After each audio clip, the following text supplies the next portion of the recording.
ও সুলাইমান, আজকে দিলাম রাজত্ব, কালকে আল্লাহ তোমার নবুয়াতটাও দিবে। ও আল্লাহু আকবার। ও পরের দিন দেখা গেল আল্লাহ নবুয়াতও দিয়ে দিয়েছে। সুবহানাল্লাহ বলবেন না? আওয়াজ বোঝা যাচ্ছে? এখন তিনি নবুয়াতও পাইছেন, রাজত্ব। দুই জিনিস পাওয়ার পরে এবার আল্লাহরে বলছে, আল্লাহ আমার রাজত্বের এরিয়া কতটুকু? আল্লাহ বলেন, ও সুলাইমান, সূর্য যেখান থেকে উদিত হয়, যেখানে অস্ত যায়, তামাম দুনিয়ার রাজত্ব আমি আল্লাহ তোমারে দান করে দিলাম। আল্লাহ বিশাল বড় রাজত্ব আমাকে দিয়েছেন, এত বড় দুনিয়া আমি সফর করবো কেমনে? আল্লাহ বলেন, সুলাইমানের টেনশন করো না, আমি আল্লাহ তোমারে একটা তক্তে সুলাইমানে দিলাম, তুমি একটা হাওয়াই জাহাজ বানাও। দুনিয়ার জাহাজ চলে পানি দিয়া, তোমার জাহাজ চলবে একতলা বিশিষ্ট বাতাস দিয়া। সুলাইমান রে, এটার মধ্যে করে তুমি সারা দুনিয়া সফর করতে পারবা। উনি এমন একটা বিমান বানালেন, যেই বিমানের ভিতরে ডাইন পাশে 500 আলেম, বাম পাশে 500 আলেম, মানুষের মধ্য থেকে 500 আলেম বসতো, ডান দিকে আর জিনের মধ্য থেকে 500 আলেম বসতো। এরা ছিল ওনার উপদেষ্টা মন্ত্রী। আর টোটাল প্রায় 27 কিলোমিটার বর্গের এরিয়া ছিল ওনার এই বিমানটা। কত কিলো?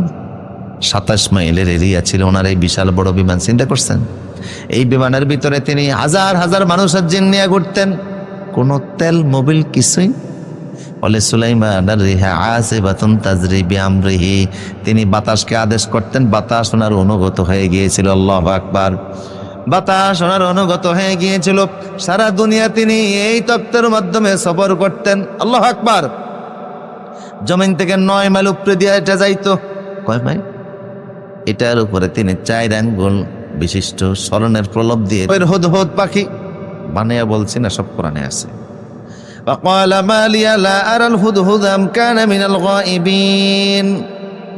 একদিন উনি তক্তের মধ্যে আছে, নামাজ পড়বেন, আসরের নামাজ। কোন নামাজ? নামাজ পড়বেন। হঠাৎ করে দেখেন ওনার পানি দরকার, তো পানির সন্ধান দেবে হুদহুদ পাখি। কিরে পাখি গেছে কোথায়? ওরে দেখি না কেন?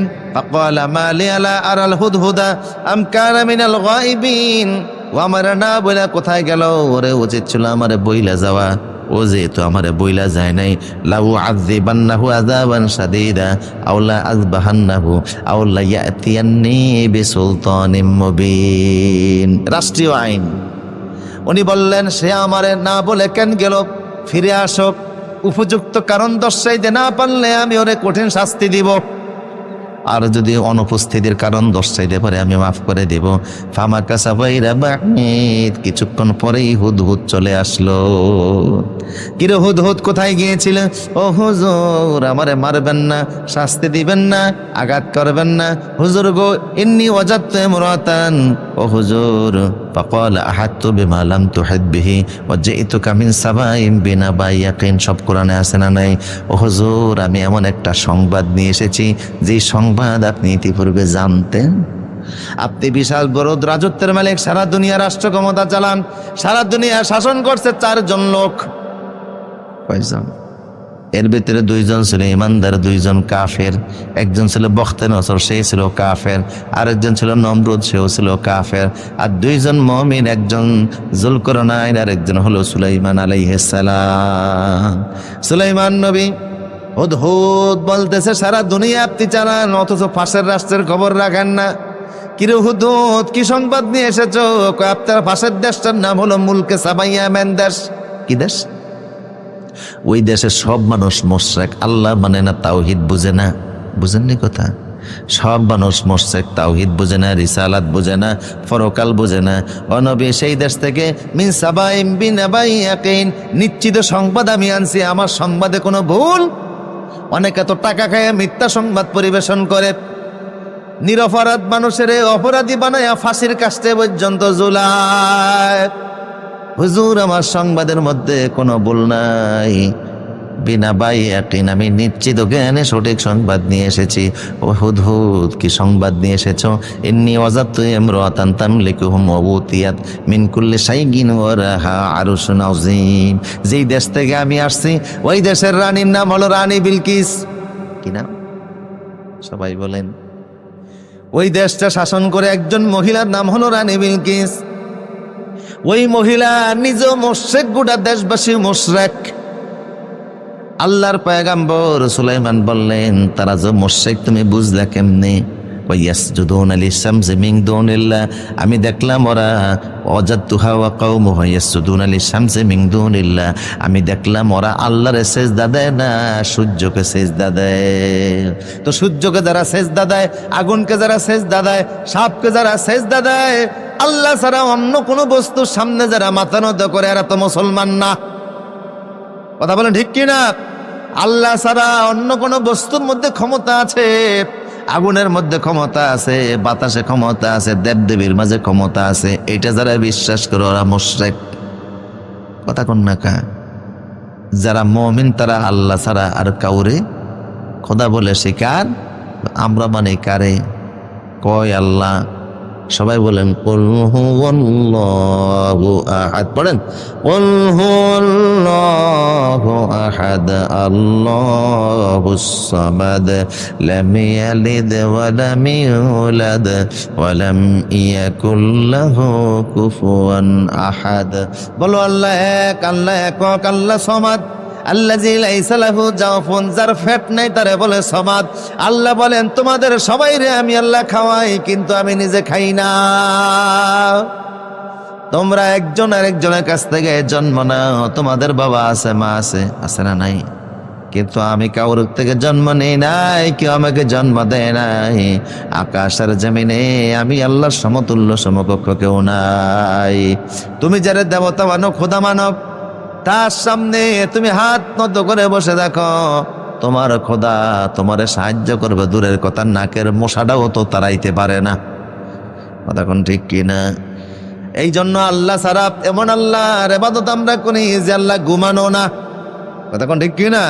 আল্লাহ বলছেন বড় আল্লাহু লা ইলাহা ইল্লা হুয়াল হাইয়ুল কাইয়্যুম লা তাখুযুহু সিনাতুন ওয়ালা নাওম। আমরা ঘুমাই কিন্তু কে ঘুমান না। ঘুমও নাই, তন্দ্রাও নাই। ঘুম আর অভিদে তিন প্রকার। কয় প্রকার? কে কে ঘুমাচ্ছেন? কষ্ট হচ্ছে? কয় প্রকার? প্রথম ঘুম হলো, এটাকে বলে সানা, মানে ব্রেনের ঘুম। কিসের ঘুম? ব্রেন যখন ক্লান্ত হয়ে যায় তখন ঘুম চলে আসে চোখে, এটাকে বলে নুআস। চোখ যখন দুর্বল হয়ে যায়, 19-20 করে আর কাজ করতে পারে না, তখন চোখের ঘুম চলে আসে কলবে, এটাকে বলে নাওম। এই জন্য ফজরের সময় মুয়াজ্জিন বলে আসসালাতু খায়রুম মিনান নাওম। ওঠো মুমিন মুসলমানও, নামাজ আছে, ঘুম ভালো। হ্যাঁ, নাকি ঘুমাইছে, নামাজ ভালো। শীতকালে এটা মানেননি। এক মসজিদের সামনে গাড়ি থেমে গেছে, ইমাম সাহেব নাই, মুয়াজ্জিনও নাই, মুসল্লি তো নাই, মসজিদের মধ্যে তালা মারা। কেউ মুয়াজ্জিন আপনি কোথায়? কয় খাতার ভিত্তে। আজান দিছেন কেমনে? কয় খাতার ভিত্তে থেকে। বের হন না কেন? কয় এত শীত বের হই কেমনে? অথচ ইসলামের সবচেয়ে বেশি গুরুত্ব হলো ফজর নামাজের। কথা বলেন ঠিক কিনা? রাসূল বলতো মান সাল্লা সুবহা ফাহুয়া বিজিম্মাতিল্লাহ, যে ব্যক্তি ফজর নামাজ আদায় করবে সারাদিন আল্লাহ জিম্মার মধ্যে থাকবে। আবার রাসূল বলতেন মান সাল্লাল বারাদান দাখালাল জান্নাহ, যে ব্যক্তি ফজর এবং আসর পড়বে আল্লাহ তারে অবশ্যই জান্নাতে ঢুকিয়ে দিবে। এই জন্য আমরা দিনে শুরু করব ফজর নামাজ দিয়ে, পারা যাবে ইনশাআল্লাহ। ও নামাজে আমার ঘরে নামাজ ফরজ, বিছিয়ে দিলাম তোমার তরে হৃদয় যায় নামাজ। ও নামাজে আমার ঘরে নামাজ ফরজ, আল্লাহর খুশির জন্য গোলাম নামাজ পড়ো 5 বার। এ নামাজে সফল হবে এপার ওপার জীবনের চারিধার। যারা বলে আমিন। আমার ভাইরা, হযরত সুলাইমান আলাইহিস সালাম বললেন, ও দূত, তুই যে সংবাদ আনলি ওই সংবাদটা সত্য কিনা? কয় শতভাগ সত্য। ওই দেশের মানুষ সব হলো মুশরিক। মুসলমান মনে রাখবা, কবিরা গুনাহ করলে আল্লাহ ক্ষমা করতে পারে, শিরকের গুনাহ করলে আল্লাহ ক্ষমা করবে না। ইন্নাল্লাহা লা ইয়াগফিরু আন ইউশরাকা বিহি ওয়া ইয়াগফিরু মা দুনা যালিকা লিমান ইয়াশা। শিরকের গুনাহ আমলনামায় রাখবা, কোনো ক্ষমা নাই। কষ্ট হচ্ছে। আমার দেশের নাটক সিনেমা দেখবেন, যে নাটক সিনেমার মধ্যে দেখেন, নাটক সিনেমা এখানে কেউ দেখে না, কিন্তু প্রত্যেকের হাতে টেলিভিশন একটা। কতক্ষণ ঠিক কিন? এখন আর টেলিভিশনের সামনে বসা লাগে না, মোবাইলটাই টেলিভিশন। কথা বলেন ঠিক কিনা? তা আমার দেশে নাটক সিনেমায় দেখা যায়, যখন নাটক সিনেমা হয় আর ভিলেন যখন নায়কের মারে, তখন নায়কের সাহায্য দরকার। ওই সাহায্যের সময় দেখবেন খাজা বাবারে নিয়ে আসে, বিশাল বড় লম্বা দাড়ি, মাথায় পাগড়ি একটা। খাজা বাবাই আইসা ফু, সাথে সাথে নায়ক বিশাল বড় শক্তিশালী ভিলেনের গোষ্ঠী সুদ্ধা শেষ করে। আর ভারতীয় নাটক সিনেমা যেগুলি দেখায়, স্টার জলসা, স্টার প্লাস, ওখানে নায়ক যখন বিপদে পড়ে ভিলেনের সামনে, তখন জিব্বা বাইর করে দেবতা একটা দেখায়। কথা কোন ঠিক কিনা? বুঝায় যে ওই দেবতায় সাহায্য করছে, তো নায়ক বিজয়ী হয়ে গেছে। এই দৃশ্য দেখা মূর্তির প্রতি যদি আপনার সামান্যতম ভালোবাসা পয়দা হয়ে যায়, আবু জাহেলের মতো মুশরিক হয়ে যাবেন। কথা বলেন ঠিক কিনা? বুখারীর হাদিস আছে, বুঝেন না কথা মনে হয়? বুখারী শরীফের হাদিস আছে, ৯৯টা খুন করার পরে আল্লাহ মাফ করছে।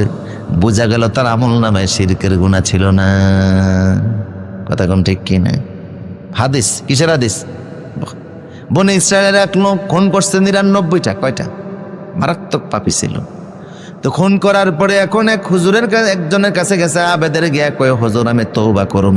কই কি তওবা করবে? কই আমি তো খুন করছি অনেক। এই সমাজে একদিনে খুনি হইস নাই, তুই যেমন খারাপ তোর সমাজের মানুষগুলিও খারাপ।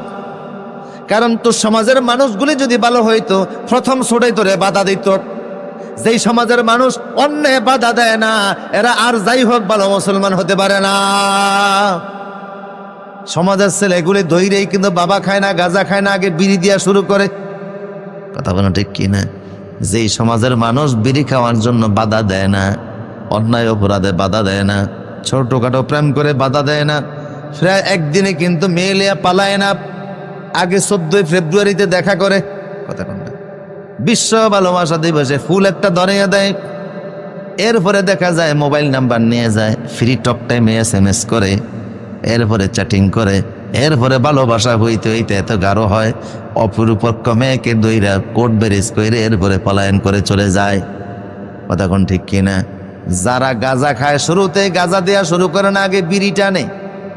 আগের যুগের ছেলেরা বিড়ি খাইতে মন চাইলে রাস্তার পাশে চলে যাইতো, গাছের আবদালে গিয়ে বিড়িটাই না, তারপরে কলা গাছের পাতা দিয়ে মুখের দুর্গন্ধ দূর করে তারপরে রাস্তায় মুরব্বীদের সামনে আসতো। আর এখন পাতা দিয়ে দুর্গন্ধ দূর করবে দূরের কথা, পারে না, বাবার পকেট থেকে নিয়ে ও টানে। কথা কোন না? আমি এক জায়গায় ওয়াজ করতে গেছি, আমার পাশের ইমাম সাহেব, মসজিদের খতিব সাহেব, তিনি ওই এলাকার বড় আলেম। উনি নিয়ে যায় আমার সামনে বসা ছাত্র জীবন, তখন আমি দারুণ নাজাতে পড়ি। আমি দেখি ওনার মুখ থেকে দুর্গন্ধ আসে, উনি মাহফিলের সভাপতি। বললাম কি খাইয়েছেন? কই আমি বিড়ি খাইয়েছি। বা আপনি একটা খাইবেন নি? বা একেবারে হবিগঞ্জের শেষ এলাকা। আমি বললাম আপনি বিড়ি খেয়ে মসজিদের সভাপতি, মসজিদের খতিব সাহেব হয়েছেন, আমার দেশে তো ঝাড়ু দারু রাখে না। কথা বলেন ঠিক কিনা? আগেকার মানুষগুলি ভালো ছিল, আগের মহিলারা বাপের বাড়ি গেলে বোরকা গায়ে দিত, রিক্সার চারপাশ দিয়ে কাপড় আর একটা পেঁচাইতো। আর এখন বোরকা হয়ে গেছে একটা ফ্যাশন। আগের মসজিদগুলো নিয়ে সেজদা দিলে জান্নাতি গ্রান পাওয়া যাইতো, এখনকার মসজিদে গেলে সুদের গন্ধ পাওয়া যায়, কারণ ম্যাক্সিমাম মসজিদের টাইলসের মধ্যে হারামের টাকা প্রবেশ করছে। কথা বলেন ঠিক কিনা? শান্তি সমাজ থেকে চলে গেছে, রহমত চলে যাচ্ছে। জিব্রাইল বলছে আমি পৃথিবীতে 10 বার যাব, 10টা জিনিস আমি জমিন থেকে তুলে নিয়ে আসব। কথা বুঝেন কিনা? আর এখন আমানতদারিতা বলতেই নাই। আমরা এত ভালো মুসলমান হয়েছি, রাস্তার সরকারি ইটগুলিও নিরাপদ না, সুযোগ পাইলে সেগুলিও চুরি করে বাড়িতে নিয়ে লাগায়। কথা কোন না? ইট তো ভালো জিনিস। রাস্তা দিয়া বাস যাচ্ছে, হাইওয়ে রোডে হাইওয়ে বাস, এক লোক হাত জোগাড়ছে, কন্ট্রাক্টর কয় এটা লোকাল বাস না, এটা দামি বাস, লোকাল যাত্রী আমরা উঠাই না। ড্রাইভার কয় টান দিয়ে উঠিয়ালা 200 টাকা তোর আর আমার, 100 টাকা কইরা নেমো, টান দিয়া উঠাপ। কিন্তু যাত্রী এমন চেষ্টা, বাসে ওঠার পরে 5 মিনিটের মাথায় কয় কন্ডাক্টর সাহেব আমার বেডে নিম্ন সাফ। বুঝেন কথা? কয় নিম্ন চাপক আর ঊর্ধ্ব চাপক কি করতাম, কয় বাসটা একটু থামান, মাত্র 5 মিনিটের জন্য টয়লেটে যাব, ওয়াশরুমে যাব। ড্রাইভার কয় খোদার কাছে আগেই তো বলছে উঠবি না, যাই তো উঠাইলাম, এখন নিম্ন চাপ হোক আর যাই হোক বাস থামবে না, গাবতলি যাওয়ার আগে থামাথামি নাই। কয় এখন কিতাম, কয় বমি টমি করবি মনে হয়, ফলে 3-4 বাসটা দেয়া, কয় বাসের পিছনে যা। যাত্রী কয় আল্লাহ করবো কি, আর কয় কি। বাসের পিছনে গিয়ে দেখে মাশাআল্লাহ পরিবেশ এত সুন্দর, 8-10টা সিট খালি, কোনো যাত্রী নাই। পলিথিনের মধ্যে আনলোড করছে, পেটের চাপ। এখন ভাবলে এমন পলিথিন যদি বাসের মধ্যে রেখে দেই তো যাত্রীরা দেখলে আমার 14 গোষ্ঠী উদ্ধার করবে, গালিগালাজ করবে, আবার রাস্তার মধ্যে ফেলে দিলেও পাবলিক মন্দ বলবে। কাঁচা কাজ করা ঠিক হবে না, বুদ্ধি খাটাই। নিজের ব্যাগের মধ্যে নজর করে দেখে সুন্দর সাদা একটা রুমাল, কয় এই রুমাল দিয়ে যদি এই ডারে পেঁচায় আর কিছু বোঝা যাবে না। সাদা রুমাল দ্বারা সুন্দর করে পলিথিন ডারে পেঁচায়া বাসের যারা না কইলে আস্তের উপর রাস্তার মধ্যে ফেলে দিয়েছে। দূরের থেকে এক মোটরসাইকেলওয়ালা দেখে কি সুন্দর সাদা রুমাল পেঁচানো, কি যেন একটা, আস্তের উপর কাছে আইসা কয় আল্লাহ, সকালবেলা এত সুন্দর নেয়ামত পাইব কল্পনাও করতে পারি নাই। পলিথিনটারে দইরা ব্যাগের মধ্যে ঢোকাইছে, কয় এই সকালবেলা কোন মাল পাইলাম, বাড়ি গিয়া বউ সহকারে দেখবো কি পাইছি। এখন আমাদের লোভ এত বড় বাড়ছে, রাস্তার পায়খানাও নিরাপদ না, সুযোগ পাইলে পাবলিক ওইটারও ব্যাগের মধ্যে ঢোকায়। রসুল বলছে ইউশিকু আলান নাস গোসাউন কা গোসাই সাইলে, এমন একটা সময় আসবে যে সময়ে তোমরা বন্যার পানির ভিতরে যেমন খড়কুটা বেশি চলে যায়, ওই রকম তোমরা বেশি চলে যাবা। সাহাবা কেরাম বলল হে রাসূল ইয়াউমাইজিন মিন কালিল, ওই সময় মুসলমানদের সংখ্যা অনেক কম হবে নাকি? রাসূল বললেন না, ওই সময় মুসলমানরা হবে ইয়াউমাইজিন বিকাসির, সবচেয়ে বেশি মুসলমান থাকবে ওই সময় 300 কোটি মুসলমান। কত? 300 কোটি মুসলমান, ওই সময় শত শত কোটি মুসলমান থাকবে, কিন্তু মুসলমান কাফেরের মোকাবিলায় পারবে না। কয় কেন? কয় হব্বুদ দুনিয়া মারা কারাহিয়াতুল মাউত। 1 নম্বর হলো মুসলমানদের দুনিয়াবি লোভ। কথা বলেন ঠিক কিনা? অথচ আল্লাহ আমাদেরকে কি দেন নাই? পৃথিবীর 3 ভাগের 1 ভাগ সেনাবাহিনী হলো মুসলমানদের হাতে। বর্তমান পৃথিবীর আয়তন 19,69,50,000 বর্গ মাইলের এরিয়া। বুঝেননি ওয়াজ? এর মধ্যে ছোট মনে 232টা দেশ, এর মধ্যে 57টি দেশ হলো মুসলিম দেশ। সারা পৃথিবীর ম্যাক্সিমাম সম্পদ আল্লাহ মুসলমানদের পায়ের তলে দিয়েছে। আমরা যদি বলি তেল দিব না, প্রতিদিন পৃথিবীর আকাশে 33,000 বিমান চলাচল করে, একটা বিমানের চাক্কাও আর ঘুরবে না। আমরা যদি বলি আর রাবার দিব না, বিমানের চাক্কা আর উড়বে না। কথা বলো ঠিক কিনা? অথচ ইরাকে আমরা মাইর খাইলাম, 18 লক্ষ মুসলমানের রক্ত জোড়াইল বুশ। সেই বুশের বিচার হওয়া তো দূরের কথা, মার্কিন আদালতে বা দুনিয়ার কোথায়ও তার বিরুদ্ধে একটা মামলা পর্যন্ত হয় নাই। কথা বলো ঠিক কিনা? অথচ 1991 সালে মার্কিন আমেরিকাতে একটা বিড়াল হত্যা করেছিল একজন নাগরিক। ওই হত্যার অপরাধে ওই নাগরিকের গ্রেপ্তার করে আদালতে নিয়ে যাওয়া হলো, তার বিরুদ্ধে মামলা হলো। আদালত, মার্কিন আদালত তার বিরুদ্ধে $6,000 মার্কিন জরিমানা করছে। বিড়াল হত্যা করলি কেন? বিড়াল মারার অপরাধে মার্কিন আদালতে আমেরিকাতে নাগরিকের বিচার হয়। 18 লক্ষ মুসলমানের রক্ত জন্য বুশের বিরুদ্ধে কোনো বিচার হলো না। তার মানে তাদের কাছে বিড়ালের রক্তের দাম আছে, মুসলমানের রক্তের কোনো দাম নাই। বন্যার পানির মধ্যে বেশি চলে যাবা লোভের কারণে। অথচ আমরা রাসূল বলেন তোমরা মুসলমান, ওরাও হবে মুসলমান। তোমরা মুসলমানরা আল্লাহ ছাড়া কাউরে ভয় পাও না। আর ওরা দুনিয়ার ক্ষমতা, অর্থ, এই সমস্ত যে নিষেধাজ্ঞার কারণে মানুষকে ভয় পাবে, আল্লাহকে ভয় পাবে না। কষ্ট হচ্ছে মনে আপনাদের? আরো সামনে অ্যাডভান্স হবো, অত্যন্ত ইম্পর্টেন্ট আলোচনা আমার সামনে। যেটা বলুন তো আল্লাহু আকবার। হযরত সুলাইমান আলাইহিস সালাম মনে আছে, সারা দুনিয়া তিনি শাসন করেন। তো হুদহুদ এসে বলল, হুজুর গো, যেই দেশ থেকে আসছি ওই দেশের শরীফের হাদিস। আবু হুরায়রা রাদিয়াল্লাহু তাআলা বলেন, আমার প্রচন্ড খিদা থাকতো, মদিনাতে আমার আত্মীয় স্বজন ছিল না, কেউ আমার একবেলা খাওয়াতো না। অনেক সময় খিদার যন্ত্রণায় আমি মসজিদের মধ্যে ঘোরাঘুরি খাইতাম। লোকেরা মনে করতো আমার মৃগী রোগ হয়েছে, তে নাকের মধ্যে জুতা টাইনা ধরত। কিন্তু আমি খিদার যন্ত্রণায় গড়াগড়ি খাইতাম। আমার খিদা দেখে আল্লাহর নবী সইতে পারলেন না, রাসূল একটা খেজুরের থলি আমার হাতে দিয়া বললেন, আবু হুরায়রা রে, যখনই তোমার খিদা লাগবে এই খেজুরের পোটলার ভিতর থেকে খেজুর বের করে খাবা, আর লোকদেরকে খাওয়াবা। খবরদার কোনোদিন ওজন দিয়ে দেখবা না, পরিমাপ করবা না, ভিতরেও তাকাবা না। যতদিন তোমার মন চায় এখান থেকে খেজুর খাইতে পারবা। আবু হুরায়রা বলে, আল্লাহর নবী 4 বছরে বেঁচে ছিলেন আমার ইসলাম কবুলের পরে। এই 4 বছরে যতদিন আমি হাত দিয়েছি খেজুর কমে না। হাত দিলেই খেজুর পাইতাম, রসুলের মুজিজা।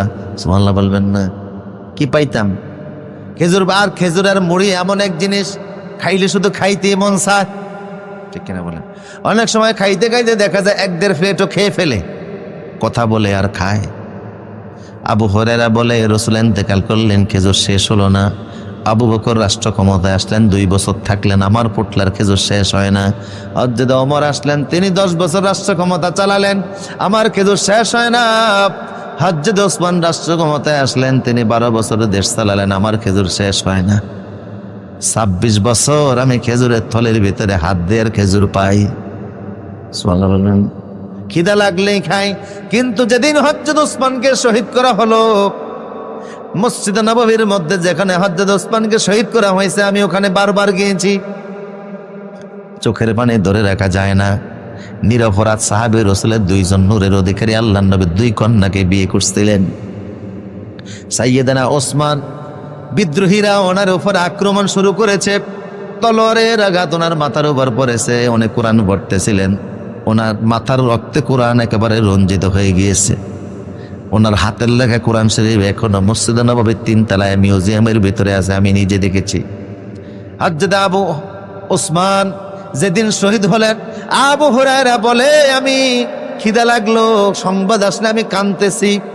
খিদার কারণে থলের মধ্যে হাত দেওয়ার দিকে খেজুর নাই, ফোটলায় পরবার করে কিন্তু কার খেজুর নাই।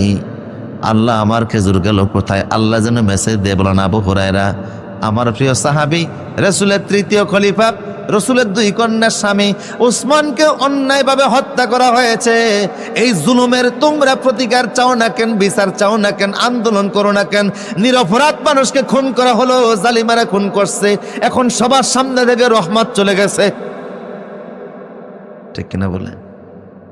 জালিম জুলুম করে, তোমরা যদি প্রতিবাদ না করো, দেখবা তার উপর গজব আসবে, কিন্তু তুমিও গজব দেখে বাঁচতে পারবা না। আবু হুরায়রা বলে, আমার কি দোষ? তোমার কোনো দোষ নাই। জুলুম যেহেতু শুরু হয়েছে, জালিমের জুলুমের কারণে রহমত জমিন থেকে উঠে যাবে, কথা বলো ঠিক কিনা? অপরাধ করে একজন শাস্তি ভোগ করে, কথা কম না।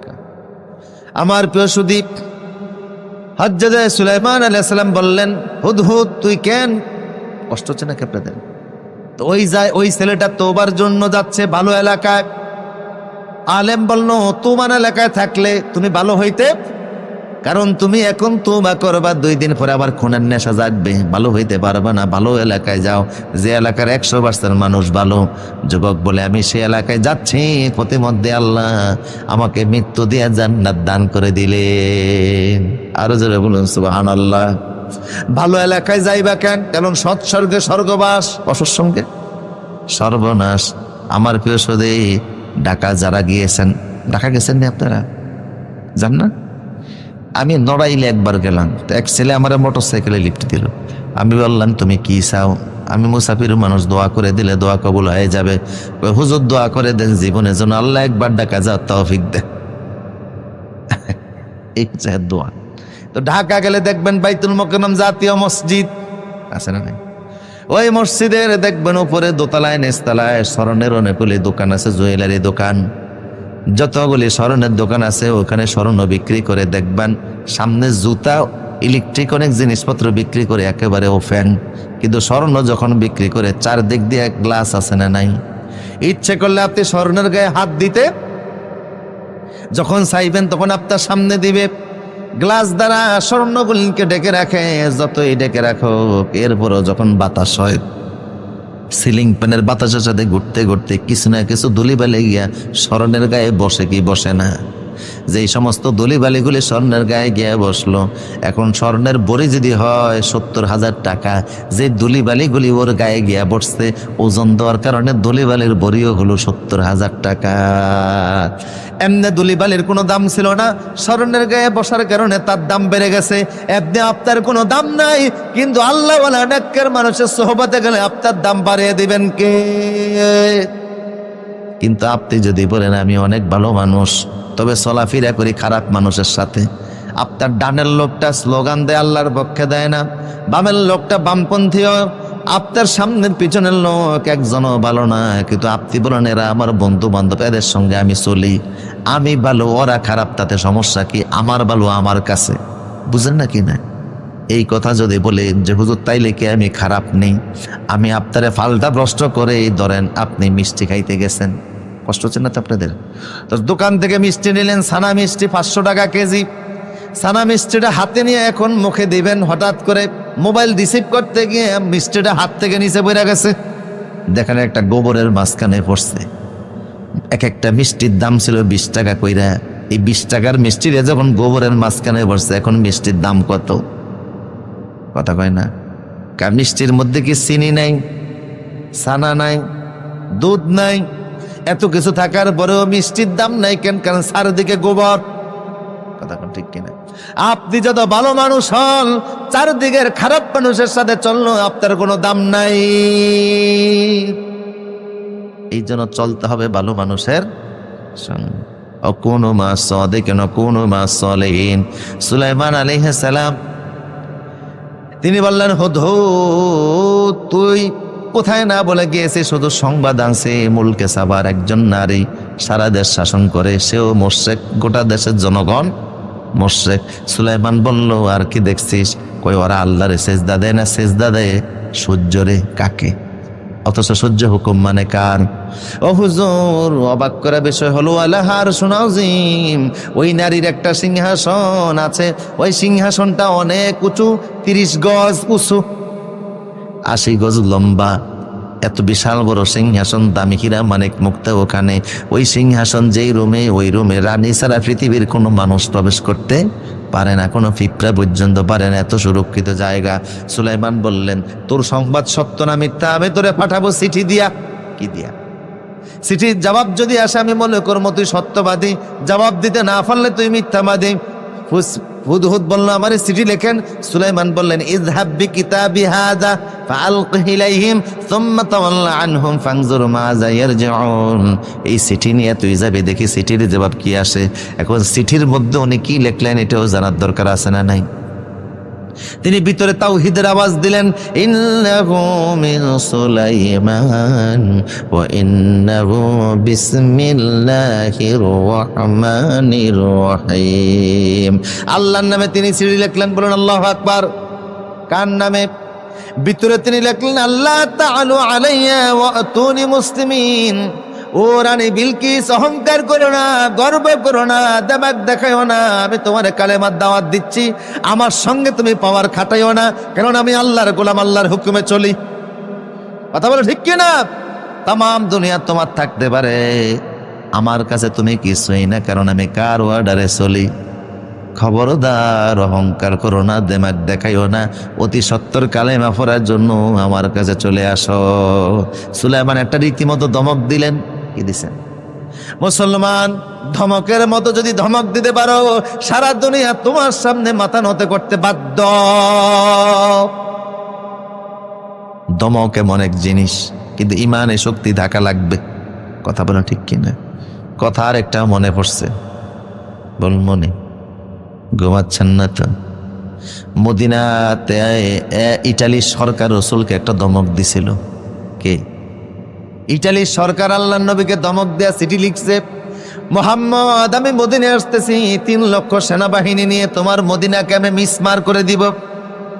ওই চিঠি নিয়ে রসুল পড়তেছেন আর মুস্কি মুস্কি হাসতেছেন। এশার নামাজের পর সাহাবায়ে কেরামকে বললেন, কাফের আমারে ধমক দিছে, চিঠি পাঠাইছে আমার কাছে, আমার নাকি মিসমার করবে, তোমরা কি বলো? সাহাবায়ে কেরাম বললেন, ও নবী, ওর আশা লাগবে না, আমরা নিজেরা ওর ইটালিতে যাব, দেখি ওর শক্তি কদ্দূর। রসুল বললেন তোমরা প্রস্তুতি নাও। ইটালি সরকার চিঠি পাঠাইছে, আবার গোয়েন্দাও পাঠাইছে। আমার ভাইরা বলুন, গোয়েন্দা ছদ্মবেশে আসে না প্রকাশ্যে আসে? ছদ্মবেশে সে মদিনাতে অবজারভেশন করতেছে। রসুল বললেন ঠিক আছে, লম্বা সফর 900 কিলোমিটার দূরে আমরা যাব, তাবুকে আমরা যাব, 900 কিলোমিটার দূর। তোমরা সাহায্য করো, কাফেরের ধমকের মোকাবেলায় আমরা যাব তার দেশে। বুঝেন কিনা? তোমরা হেল্প করো। সাহাবায়ে কেরাম হেল্প করতে লাগলেন। আবু বকর ঘরে যা ছিল সব নবীর কদমে দান করে দিয়েছে। হযরত ওমর দিলেন অর্ধেক, ওসমান দিলেন 1000 উট। যার যার মতো রসুলদের সামনে এসে গেল, মালের এরকম পাহাড় পড়ে গেছে। এমন সময় আল্লাহর নবী দেখে একজন মহিলা বোরকা পরে ইতা অবস্থায় চোখের পানি ছেড়ে কাঁদে, গুনগুন করে কান্নার আওয়াজ আসতেছে। রসুল বললেন, মা তুমি কেন কাঁদো? মহিলা বলছে, হে রাসূল, আজকে সাহায্য উঠানোর জন্য আপনি চাদর বিছিয়ে দিয়েছেন, সাহাবায়ে কেরাম যার কাছে যা ছিল সব দিয়েছে। আমি একজন বিধবা নারী, আমার স্বামী খন্দকের যুদ্ধের ময়দানে শহীদ হয়েছে। রসুল বললেন, তুমি মনে হয় বিধবা ভাতা নেওয়ার জন্য আসছো। ভাতা নেওয়ার জন্য আসার দরকার নেই। আমার সংকট যা হোক না কেন, মাস শেষে তোমাদের কাছে আমি খাবার পৌঁছে দিব। মহিলা বলল, নবী হে, কাফের আপনারে ধমক দিয়েছে, মোকাবেলায় আপনি তার দেশে যাবেন। সাহাবায়ে কেরাম আপনারে অনেক দান করছে, আমি নিজেও কিছু দেওয়ার জন্য আসছি। রসুল বললেন, মারে খাইতে পারবে? আমার বাচ্চাটাকে আপনি জিহাদে নিয়ে যাবেন। কাফের মুশরিকেরা যখন আপনারা তীর নিক্ষেপ করা শুরু করবে, কারণ ওদের সবার প্রধান টার্গেট আপনি, যখন আপনাকে তীর মারবে সেই সময় আপনি আমার সন্তানটার হাত ধরে তীরের দিকে ফিট করে দিবেন। তীর আসবে আমার ছেলের বুকে দিয়া ঢুকবে, মাথা দিয়া ঢুকবে, পা দিয়া ঢুকবে, বুক দিয়া ঢুকবে। আমার ছেলের কলিজা জাজরা হয়ে যাবে নবীর ভালোবাসায়। আমার ছেলে শহীদ হয়ে গেলে আরেকটা বিয়ে বসলে আরো ছেলের মা হব, কিন্তু নবী চলে গেলে তো নবী পাওয়া যাবে না। আমার সন্তান শহীদ হলে আমি একা সন্তান হারা হয়ে যাব, আর নবী চলে গেলে তো গোটা দুনিয়ার মানুষ নবী থেকে এতিম হয়ে যাবে। ও নবী, আমি দুনিয়া থেকে বিদায় হইতে রাজি আছি, সন্তান শহীদ হোক সেটা আমি চাই, নবীর কোনো ক্ষতি হোক এটা আমি চাই না। গোয়েন্দা কিন্তু দেখতেছে, বুঝেন কিনা? রসুল ছেলেটাকে কোলে নিয়ে একটা চুমুকে মহিলার হাতে দিয়ে দিলেন, বললেন, ও মা, আমি পেয়েছি, আবার তোমার কাছে শহীদের আমানত রাখলাম, তুমি বাচ্চাটাকে দেখে রাখো। আল্লাহর নবী অন্য সমস্ত প্রস্তুতি নিয়ে রওনা দিবেন। গোয়েন্দা চলে গেছে ইটালিতে, যে বলতেছে ইটালি সরকার মুসলমানদের সঙ্গে যুদ্ধে পারবেন না। কয় কেন? ওদের অস্ত্র শস্ত্র টাকা পয়সা আমাদের চাইতে বেশি নাকি? কয় না, মোটেও নাই। তাইলে কেন আমি যুদ্ধে পারবো না? কয় মুসলমানদের কাছে এমন এক শক্তি আছে যা দুনিয়ার কোনো কাফেরের হাতে নাই। কি শক্তি দেখেছ? আমরা দেখেছি মুসলমানরা জিহাদের চাঁদা হিসাবে আপন মা 10 মাস পেটে সাধারণ করা সন্তানটাকে নবীর হাতে তুলে দেয়। যেই মার কাছে সন্তানের জীবনের দাম নাই, ইসলামের দাম বেশি। যেই মুসলমানদের কাছে জীবনের দাম নাই, কোরআনের দাম বেশি, ওই মুসলমানদেরকে যুদ্ধে হারাতে পারে এমন কোন জাতি দুনিয়াতে নাই। ইটালির সরকার এমন ভয় পাইল, মুসলমানদের মোকাবেলাইতে আর রাস্তায় আসে নাই। আল্লাহু আকবার বলবেন না? কথাটা বানানো নয়, কোরআনের ভিতরে আছে, ওয়াইদু লাকুম মাস্তাতাতুম মিন কুওয়াতিন মিন রিবাতিল খাইলে। কাফেরের ভয় দেখানোর জন্য তোমরা আসলে প্রস্তুতি নিয়েছো। এই প্রস্তুতি দেখেই কাফেরের কলিজার পানি শুকিয়ে গেছে। ঠিক কিনা বলেন? তো সুলাইমান নবী রানীরে কি দিছে? কথা কয় না, দমক দিয়ে বলছে, আল্লাহ তাআলু আলাইয়া ওয়া আতুনি মুসলিমিন। এখন হুদহুদ এই চিঠি নিয়ে গেছে। আপনারা আছেন তো আমার সাথে ইনশাল্লাহ? ঘুম আসতেছে না তো ইনশাল্লাহ? উচ্চ কোনো বলতে আল্লাহু আকবার। চিঠি কার হাতে এখন? হুদহুদ এটা মানুষ না পাখি? কাঠঠোকরা পাখি আমাদের দেশে আছে না, কাঠঠোকরা। এই পাখি নিয়ে গেছে। পাখি নিয়ে এখন দেখতেছে রানী কিন্তু যেই ঘরে থাকে পৃথিবীর কোনো মানুষ প্রবেশের সুযোগ নাই, পশু পাখিরও নাই, এমন করে সুরক্ষিত বানানো। কিন্তু পাখি, সে তো সুলাইমান নবীর পাখি, আল্লাহর রহমত তার সাথে আছে। সে এত কৌশলে ঘরের কর্নিশের ভিতর সে ছোট হইতে পারতো, আবার বড় হইতেও পারতো। নিজের শরীরটাকে ছোট কইরা ঘরের কর্নিশের ভিতর দিয়ে ঢুইকা রানী যেই রুমে ঘুমিয়ে আছে ওই রানীর বুকের মধ্যে স্থিতিটা রেখে সে আড়াল হয়ে গেছে। কান্নেসের ভিতরে লুকিয়ে গেছে, দেখে রানী চিঠি নিয়ে কি করে। কিছুক্ষণ পরে রানীর ঘুম ভাঙছে। যেই ঘুম ভাঙলো, রানী দেখে বুকের মধ্যে কি আওয়াজ দিয়ে বলেন, চিঠি দেখার পরে ক্বালা সানানজুরু আসাদাকতাম কুনতা মিনাল কাযিবিন। রানী ক্বালা ইয়া আইয়ুহাল মালাউ ইন্নী উলকিয়া ইলাইয়া কিতাবুন কারীম। রানী দেখে ঘুম ভাঙার পক্ষ থেকে চিঠি আসে নাই, অনেক বড় লোকের কাছ থেকে চিঠি আসছে। ঠিক কিনা বলেন? তিনি অনেক বড় পাওয়ারফুল লোক। এটা দেখে রানী ভয় পেয়ে গেছে। এখন সে মন্ত্রীদেরকে ডাকছে, ইয়া আইয়ুহাল মালাউ আফতুনি ফি আমরি মা কুনতু কাতিয়াতান আমরান হাত্তা তাশহাদুন। ও মন্ত্রীরা, আমারে তোমরা ফতুয়া দাও। রানী ফতুয়া খোঁজে। কি খোঁজে? ফতুয়া খোঁজে। এটা ইসলামের ফতুয়া? এখানে ফতুয়া মানে মতামত। ও মন্ত্রীরা, আমারে ফতুয়া দাও, আমি কি করব? তোমাদের পরামর্শ ছাড়া আমি কোনো সিদ্ধান্ত গ্রহণ করি না। তোমরা ফতুয়া দাও, আমি কি করব? আমার বুক পর্যন্ত যখন সিটে গেল, আমি বুঝতে পারছি সুলাইমান কোনো সাধারণ মানুষ না। কি করা যায়? জরুরি অধিবেশন, মন্ত্রী এমপি সব ওনার সামনে বসা। মন্ত্রীরা বলল, ক্বালু নাহনু উলু কুওয়াতিন ওয়া উলু বা'সিন শাদীদিন ওয়াল আমরু ইলাইক। ও রানী, আপনি কি মনে করছেন? আরে সুলাইমান আমরা মানি না। আপনি যুদ্ধ করেন, যুদ্ধের ঘোষণা দেন, দেখে দেন সুলাইমানকে কত দানে কত চাউল। আমাদের সেনাবাহিনী, আমাদের ব্রিগেডিয়ার জেনারেল আছে 12,000। এক একজন ব্রিগেডিয়ার জেনারেলের আন্ডারে কর্নেল আছে 12,000। এক একজন কর্নেলের আন্ডারে মেজর আছে 12,000। আমাদের কমিশনপ্রাপ্ত অফিসার অভাব নাই, নন কমিশন তো হিসাব করার টাইম নাই। আপনি সুলাইমানকে দেখিয়ে দেন। তবে রানী, এটা আমাদের পরামর্শ, সিদ্ধান্ত চূড়ান্ত আপনার হাতে। বুঝতেছেন কিনা? রানী বলল, শোনো, তোমাদের তো হিট শরীরের ভিতরে গরম হয়ে গেছে, তোমরা নিজেদেরকে অনেক পাওয়ারফুল মনে করো। আসলে যাদের ভিতরে ঈমান নাই, ওরা নিজেদেরকে অনেক বড় কিছু দেখে। কিন্তু মশার কামড়ও যে শেষ হয়ে যাইতে পারে এটা বুঝে না। কথা কয় না? ঠিক কিনা বলেন? আমার প্রিয় সদী, রানী কয়, তোমরা নিজেদের চোখে অনেক বড় কিছু দেখো, আসলে এগুলি কিছু না। সবচেয়ে বড় কথা, ইন্নাল মুলুকা ইজা দাখালু কারিয়াতান আফসাদুহা ওয়া জাআলু আইজ্জাতান আহলিহা আযিল্লাহ। যখন কোনো দুই দেশে যুদ্ধ হয়, আমি বিজয়ী হইলেও আমার কম বেশি ক্ষতি আছে, সুলাইমান বিজয়ী হইলেও আমার ক্ষতি আছে। কথা কোন ঠিক কিনা? ক্ষতি তারও আছে। আমি বিজয়ী হইলেও আমার ক্ষতি, পরাজিত হইলেও ক্ষতি তো অভাব নেই। কাজে আমি আপাতত যুদ্ধে যাব না। সুলাইমান বলে দাবি করে উনি নাকি মুসলমান। কত বড় মুসলমান আমি একটু বাজায়া দেখবো। কথা বুঝেন কিনা? সুলাইমান কয় নম্বরের মুসলমান আমি বাজায়া দেখবো। কয় কেমনে দেখবেন? আমি সুলাইমান একটু লোভ দেখাবো। আরে পৃথিবীর মহিলা মানুষ তো মাথার পরীক্ষা বুদ্ধি আছে না নেন? কয় সুলাইমান কয় নম্বরের মুসলমান আমি একটু বাজায় দেখবো। আমি সুলাইমানকে লোভ দেখাবো, দেখি আমার লোভের টলে কিনা। কি দ্বারা লোভ দেখাবেন? ও মন্ত্রীরা, আমি সুলাইমানকে 2000 স্বর্ণের ইট পাঠাবো। কয় হাজার? কিসের ইট? উনি ওনার প্রধানমন্ত্রীকে বললেন, তুমি সুলাইমানের জন্য 2000 স্বর্ণের ইট প্যাকেট করে নিয়ে যাও। স্বর্ণের দাম আছে না নাই?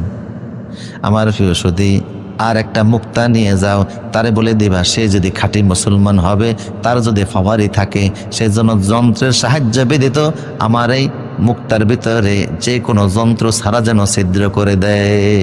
যন্ত্র দিতে ব্যবহার করতে পারবে না, যন্ত্র ছাড়া যেন মুক্তা ছিদ্র করে দেয়। নিয়ে যাও। সুলাইমান কিন্তু সব খবর পাইতেছে হুদহুদের দিয়া। কথা কোন ঠিক কিনা? সে শুধু আছে ইঞ্জিনিয়ার না, সে আবার রাষ্ট্রদূতেরও কাজ করে। সে চলে গেল, পয়গম্বর সুলাইমান কি হয়েছে? হুদহুদ হুজুর আপনারা লোভ দেখাইবার জন্য আসতেছে। কয় কি নিয়ে আসতেছে? কয় 2000 স্বর্ণের ইট। কয় হাজার? সুলাইমান বললেন, আমার জিনেরা যারা আছে সব আসো। 500 জিন আলেমের নিয়ে পরামর্শ করলেন, বললেন কুল্লু বান্নাইন গাওয়া, সব কোরআনের কথা। তোমরা জিনের মধ্যে যারা ডুবুরি আছো, ডুবুরি ছিলেন না আপনারা? কথা কটা ডুবুরি যে সকল জিনেরা আছো, নদীর মধ্যে সাগরে ডুব দাও, পাহাড়ের নিচে চলে যাও। কি করবো? পৃথিবীর কোথায় স্বর্ণ আছে তুইলা নিয়ে আসো। 1000 মন টন স্বর্ণ নিয়ে আসা হলো। হুজুর কি করবো? স্বর্ণের ইটের ব্রিক ফিল্ড বানাও। কিসের ইটের? ব্রিক ফিল্ড চিনেন না আপনারা? মাটি দিয়ে কি বানায়? এখানে স্বর্ণের ইটের ব্রিক ফিল্ড বানিয়ে ফেললো। হুজুর এখন কি করবো? তোমরা এক কাজ করো, ওই স্বর্ণের ইটগুলি রাজধানীতে নিয়ে আসো। হুজুর আনলাম, এখন কি করবো? কই রাস্তা বানান। কত মাইল লম্বা? 30 মাইল লম্বা। কিসের রাস্তা? কথা কয় না। হুজুর এখন কি করবো? গরু ছাগল আনো। গরু ছাগল কি করবো? এই রাস্তায় পেশাব করাও। কেন? কই ওদেরকে দেখিয়ে দিব আমাদের স্বর্ণের গায়ে কুত্তায়ও মুতে। কথা কয় না। প্রয়োজনে গরু ছাগলও পেশাব করে। প্রধানমন্ত্রী 2000 স্বর্ণের ইট নিয়ে আসছে। যেই না এসে দেখে রাজপ্রাসাদের রয়্যাল রোড, দেখে স্বর্ণের রাস্তা। একজন আরেকজনকে কয়, কিরে দোস্ত এগুলো কিসের রাস্তা? কয় স্বর্ণের রাস্তা। কয় তাহলে আমরা ঘোড়ার ডিম আনছি কিনতাম। কিসের ডিম? সবাই বলেন। কেউ দেখছেন? মুরব্বীরা, বয়স যাদের বেশি, আমিও দেখি নাই। শুনি আসতেছে। ঢাকা রাজারবাগ পুলিশ লাইনের পাশ দিয়ে এক বাচ্চা স্কুলে যায়, কিন্ডারগার্টেন। আম্মা, এই প্রাণীগুলি এত বড় বড়, এগুলির নাম কি? এগুলির নাম গোড়া। মা, গোড়াগুলি এত বড়, গোড়ার ডিমগুলি কত বড়? কয় বাবা জ্বালাইস না, চুপ থাক। আচ্ছা বলো না, বলো না। বাচ্চা মানুষ বারবার জানতে চায়। কয় বাবার ডিম এত বড় বড়। কয় মা এত বড় ডিম খায় কেমনে? কয় সিদ্ধ করে কেমনে? কয় বড় গামলাত কইরা। কয় খায় কেমনে? কয় কোদাল দিয়া কাইটটা কাইটটা। গোড়ার ডিম পেলে দেয়। চলে গেছে সুলাইমান নবীর কাছে। ওহ জোরে বলুন তো আল্লাহু আকবার। কষ্ট হচ্ছে আপনাদের? চলে গেছে। সুলাইমান নবী দেখা মাত্রই বললেন, ক্বালা আতুমিদ্দুনানি বিমালিন ফামা আতানিয়াল্লাহু খায়রুম মিম্মা আতাকুম বাল আনতুম হাদিয়াতুকুম তাফরাহুন। বলুন আল্লাহু আকবার। ও রানী বিলকিসের প্রধানমন্ত্রী, তোমরা দুনিয়াদার, স্বর্ণের মূল্য তোমাদের কাছে আছে। আমার মুসলমানিত্ব টেস্ট করার জন্য 2000 স্বর্ণের ইট নিয়ে আসতো। মনে রাখবা, স্বর্ণ দিয়া, টাকা দিয়া, পয়সা দিয়ে ইসলামী আন্দোলন দমন করা যায় না। যদি যাইতো কোনো নেতারে জেলে যাওয়া লাগতো না। টাকা দিয়ে ইমানদারের ইমান কিনা যায় না। কথা বলো ঠিক কিনা? তোমাদের কাছে স্বর্ণ বড়, টাকা বড়, পয়সা বড়, বাড়ি গাড়ি বড়, ফ্ল্যাট বড়, আমাদের কাছে ইমান বড়। আমরা তোমাদের অফার গ্রহণ করি নাই বিদায় সন্তানদেরকে অপহরণ করো। কথা কয় না কা? হাইরানি পেরেশানি করো। বুঝেননি কথা? তোমাদের কাছে দুনিয়ার দাম বেশি, আমরা দুনিয়াকে পায়ের তলায় রাখি। ঠিক কিনা বলো? আব্দর কিস্তি হালাগে কিস্তি আস, আবান্দার জিরে কিস্তি ফসতে আস। মনে রাখবা, পানি দিয়ে নৌকা চলে, কিন্তু পানি, এটা পানি রাখতে হয় নৌকার নিচে, উপরে যদি উঠে বিপদ আছে না নাই? দুনিয়া থাকতে হয় পায়ের নিচে, বুকে উঠানো যায় না। তোমরা খুশি থাকো, এগুলি আমার দেওয়া দরকার নাই। তোমাদের এগুলি নিয়ে তোমরা থাকো। আমি খুশি হব তখন যখন শুনবো তোমরা ইসলামী আন্দোলন করতেছ, দিন বিজয়ের মিছিল করতেছ। আমি খুশি হব। এছাড়া আমি সুলাইমানকে খুশি করতে পারবো না। এখন প্রধানমন্ত্রী, ও আচ্ছা, তোমার রানী একটা মুক্তা দিছে না, যন্ত্রের সাহায্যে ব্যতীত ছিদ্র করে দেওয়ার জন্য। তো এটা তেমন আর কি, দাও আমার হাতে, ছিদ্র করে দেয়। কি যন্ত্রের সাহায্য নিতে পারবেন না সুলাইমান? আচ্ছা নিব না। উনি তাকিয়ে দেখে একটা পিঁপড়া হেঁটে যাচ্ছে। ডাক দিয়ে ওরানি আইয়ুহান নামলা তো যেতে হা হুনা, ও পিঁপড়ে দিকে আসো। পিঁপড়া মাথা ঘুরে হুজুর আসসালামু আলাইকুম। প্রধানমন্ত্রী কয়, বাবা রে বাবা, পিঁপড়ো দেখে সালাম দেয়। এই সূরার নাম, ওকে তো সূরাতুন নাম, পিঁপড়া সূরা। কথা বুঝেন কি না? কি নাম?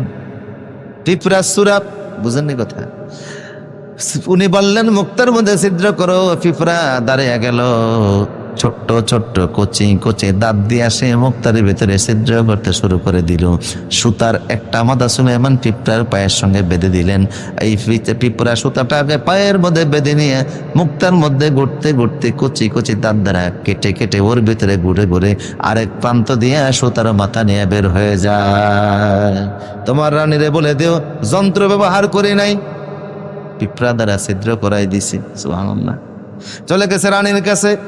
ও প্রধানমন্ত্রী রে, 2000 স্বর্ণের ইট দিয়া পাঠাইছি। সুলাইমান মনে অনেক খুশি হয়েছে। কয় না গো রানী, ঘোড়ার ডিম তো রাস্তায় ফেলে দিছি। সাধারণ মানুষ না, পিঁপড়া পর্যন্ত ওনারে সালাম জানায়। আপনার কাছে দুনিয়া অনেক বড়, ওনাদের দুনিয়া পায়ের নিচে। কথা কন না, কেন ওনারা ভালো করে জানে লোভে ফাফ হয়। আওয়াজ দিয়ে বলুন, লোভে ফাফ হয়। ইম্পর্টেন্ট একটা কথা আমার সামনে পড়ে গেছে, বলবো? ঘুম আসতেছে না তো ইনশাল্লাহ? আমার ভাইরা ঘুম আসতেছে না? আচ্ছা, হযরত ঈসা আলাইহিস সালাম তিনি রাস্তা দিয়ে যাচ্ছেন, আল্লাহর পয়গম্বর জলিল কদর পয়গম্বর ইহুদি সবর সঙ্গী রাস্তা দিয়ে যাচ্ছে। পয়গম্বর বলছে, ইহুদি রে, তো খিদা টিদা লাগে না কিছু? কয় না হুজুর, আরেকটু হাঁটেন। লম্বা হাঁটা দেওয়ার পরে সামনে যাওয়ার পরে কয়, ইহুদি রে কি আছে? খিদা তো লাগছে। ইহুদি কয়, হুজুর পোটলার মধ্যে রুটি আছে 3টা। ইহুদি, একটা রুটি তুই খা, একটা রুটি আমারে দে, আর একটা ব্যাগের মধ্যে রেখে দে, পরে আবার খাবো আমরা। দুইজন 2 রুটি খাইছে, নবী তো বিসমিল্লাহ বলে খাইছে, পেট ভরে গেছে। ইহুদি আর পেট ভরে নাই, সে অপেক্ষায় আছে, সুযোগ পাইলে ওইটাও বাইরে করে গিলে ফেলবো। তো নবী ঘুমিয়ে গেছে, আসলে হালকা তন্দ্রা আইছে, চোখের নিচ দিয়া দেখতেছে। ইহুদি ব্যাগ তালাশ করে দেখে রুটিটা পাইছে, আস্তের উপর মুখের মধ্যে গিল্লা পানি মুখে দিয়ে চুপ হয়ে শুয়ে রয়েছে। নবী ঘুম থেকে উঠলেন, 10 কিলোমিটার হাঁটার পরে ইহুদির ওই রুটিটা বের কর। রুটি তো নাই হুজুর। কই গেছে? দেখি না। তুই খাইছস? না হুজুর, কসম খাই না। আচ্ছা ঠিক আছে, পথ চল, সামনে চল। সামনে যাওয়ার পর নদী পড়লো, চল আমরা নদী পার হবো। হুজুর নৌকা টুকা তো কিছুই দেখি না, স্পিড বোট নাই, নৌকা নাই, জাহাজ নাই, টলার নাই, ফেরি নাই, কেমনে নদী পার হবেন? ইহুদি রে, নদী পার হওয়ার জন্য নৌকা লাগবে না, আমি হাঁটা শুরু করলে নদী দিয়া রাস্তা হয়ে যাবে। ওপারে হেঁটে গেলেন, হুজুর আমি ডুবে মরবো। মরবি না, আমার সাথে থাক। হাতে ধরে ওপারে নিয়ে গেলেন, পায়ের তলাটাও পানিতে ভিজে নাই। ওপারে যাওয়ার পরে নবী কই, ইহুদির তুই তো দেখলি আমার পাওয়ার কত, আমি পানির মধ্যে হেঁটে হেঁটে নদী পার হয়েছি। এই যদি হয় আমার ক্ষমতা, আমার আল্লাহ জানে কত বড় ক্ষমতা। ইহুদি কয়, হুজুর সত্যি অবাক করা বিষয়, পানির মধ্যে হেঁটে হেঁটে নদী পার হলেন, এই যদি হয় আপনার ক্ষমতা, আমার আল্লাহর জানে কত বড় ক্ষমতা। ঈসা নবী কয়, তাইলে ওই আল্লাহর নাম নিয়ে বল, তুই রুটিটা খাইছস নি? ইহুদি কয়, হুজুর আর বলতে হবে না, পানির মধ্যে হেঁটে হেঁটে নদী পার হয়ে গেলেন, এই যদি হয় আপনার ক্ষমতা, আমার আল্লাহর জানে কত বড় ক্ষমতা। জান হুজুর জান, ওই আল্লাহর নাম নিয়ে বললাম, আমি রুটিটা খাই নাই। স্বীকার করতে? আচ্ছা ঠিক আছে, চল চল। উদ্যোগ গগনে বাজে মাদল, অরুণ ফাতের তরুণ দল, সামনে চল। সামনে যাওয়ার পরে নদী দেখে পাহাড়ি এলাকা, পাহাড়ের আশপাশে হরিণ নাচতেছে। কি নাচে? একটা হরিণে ডাক দিলে, নিয়ে ইউহাল যাবিও যাইতে হা কোনা, ও হরিণে দিকে আসো। নবীর আওয়াজ পেয়ে হরিণ সামনে চলে আসছে। নবী তো আল মওজুদাত আমরুন খারিকুন লিল আদাদ মাকরুনুন মিন তাহাদ্দি সালিমুন আনিল মুআরাদা। নবীদেরকে ক্ষমতা দিয়েছেন কে? নবী হরিণ ডাক দিলেন, আসলো, হরিণ জবাই করলেন, গোশত বোনা করে খাইলেন। খাবার তো আর নাই। খাওয়ার সময় তিনি একটা হাড় রেখে দিলেন ব্যাগের ভিতরে। ইহুদির হাড়টা রেখে দে, হাড় বুঝেন তো, হরিণের হাড্ডি রেখে দে, আগামীকাল কাজে লাগবে। পরের দিন হাড় বের করে বলছে, ইহুদি রে চল, এই হাড়টা এখন আমরা কি করি দেখ। পয়গম্বর হাড় হাতে নিয়ে বললেন, হাড্ডি হাতে নিয়ে বললেন, আল্লাহর হুকমে পুনরায় হাড়ের ভিতর থেকে হরিণ হয়ে যাও। পুনরায় আবার হরিণ হয়ে গেছে। হুজুর এইটা কি? কয় হরিণ। আবার গোশত খাইবেন হুজুর?